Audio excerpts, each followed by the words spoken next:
Même en cours, Perrine ne se déplace jamais seule. Elle est accompagnée de Spicy, une chaîne d'assistance pour personnes diabétiques de type 1. Là, elle est en train de m'alerter d'une variation de glycémie en venant appuyer sur moi avec son museau, sur la cuisse, sur le ventre. Et après, c'est à moi de regarder si je monte ou si je descends. Vas-y. Un quart. Oui.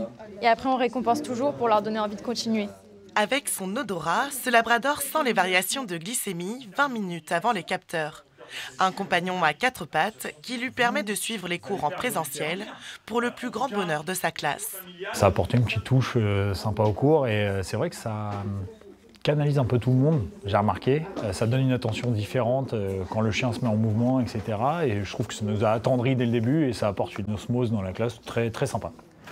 Il y a 6 ans et demi, Perrine a été diagnostiquée du diabète, une maladie très contraignante au quotidien. Ce que j'ai là, c'est ma pompe à insuline. Donc ça me permet de m'injecter justement l'insuline dont j'ai besoin sans me faire des piqûres à chaque repas. Et j'ai aussi mon capteur de glycémie. C'est pas ici, qui vient prévenir en avance. Donc moi, ça me permet soit de me surveiller si je suis ni encore trop basse ni encore trop haute, ou soit directement d'agir et donc permettre de ne pas me mettre en danger et d'éviter vraiment une grosse hypoglycémie ou une grosse hyperglycémie. Cette aptitude, Spicy le doit à l'association Arcadia, la seule en France à préparer les chiens à la détection du diabète. On va les former avec ce qu'on appelle la discrimination d'odeur. Ça va être une petite planche avec plusieurs pots.